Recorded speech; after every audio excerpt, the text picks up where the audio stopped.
Hello, my name is Brandon Czubachowski, and I'm at Spring Valley Hall High School in Illinois.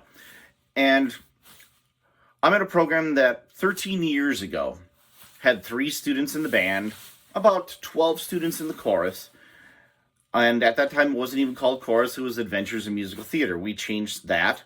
We added a music appreciation dual credit with the college here. And the band went from 3 students, 2 trumpets, and a percussionist, to a band of about 46 students within about 3 years. That growth allowed us to do a lot of things in those first years. And then, of course, COVID occurred, and numbers dropped just like everywhere. And now my band is about mid-30s, 36 students right now. My chorus is, prior to COVID, about 50-some, and now we're back up to about 32, 34. And my freshman choir before COVID was about 19, 20. And then COVID, of course, occurred, and we got down to 5 or even 3 at one point in time. And then after COVID now, we're at about upper 20s, so 24, 27, right in that area. And so the proudest moment I would have said a few months ago would have been my chorus attending the University of Illinois Choral Day, where we represented our school and our area, and my kids were noticed for the quality of sound that they had produced, especially coming from a very rural community where they don't expect much out of this small community. And they sounded great at this performance, as well as master classes and things that they attended. Now, I would say it was my band performance that just happened 2 weeks ago. My students, one student in particular, who came to me about 2 years ago, said, I really want to join your program, but I'm afraid of how students will perceive me being a very sports-oriented student, state qualifier in golf, and a trumpet player, but taking lessons, but not being in the program because of the stigma in our community. And he goes, I want to be a music educator, and I see what you're doing, and I want to be a part of it.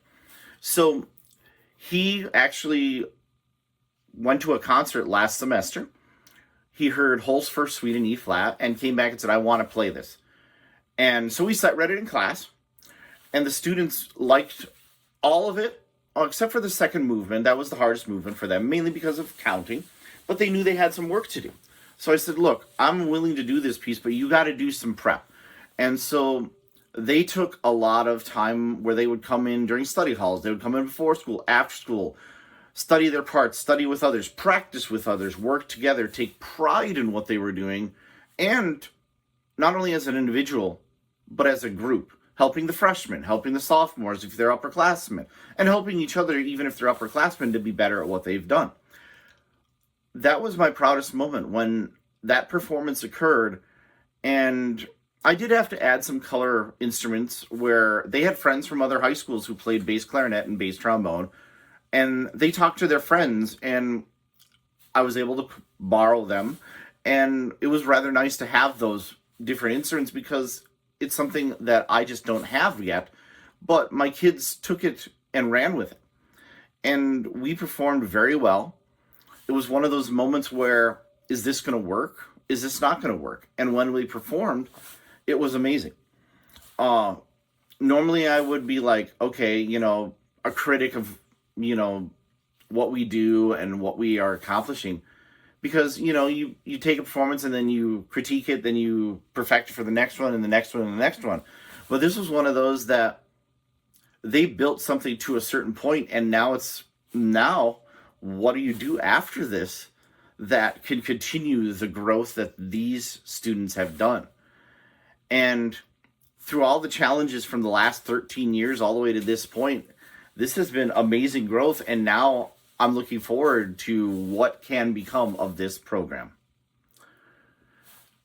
At the end of this is my boss at the community college, and she's going to give you a brief synopsis of her, I don't want to say inspiration, but her perception of what my program is there, both at the college and at the high school, as she has been not only my boss at the college, but she has been a sponsor of many things at the high school, as her husband is the president of our school board.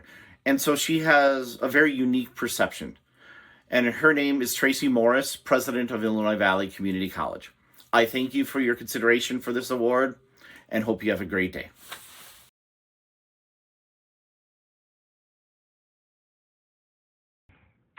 Hello, I'm Tracy Morris, president at Illinois Valley Community College, and it is my privilege to recommend Brandon Czubachowski for this award. Brandon has done a tremendous job at Hall High School in terms of improving the music education in our community. He does a great job with the band and has re-engaged students to participate in local parades and athletic events and get them excited about music in the community. Brandon also does a tremendous job in our community with our community concert series, and especially here at IVCC with our jazz ensemble. So he is the lead in that area. He helps with concerts and he brings jazz trios to different events and really has just done a fantastic job of representing music and especially IVCC for our community. He truly is a champion for the arts. Thank you for allowing me to recommend him for this award.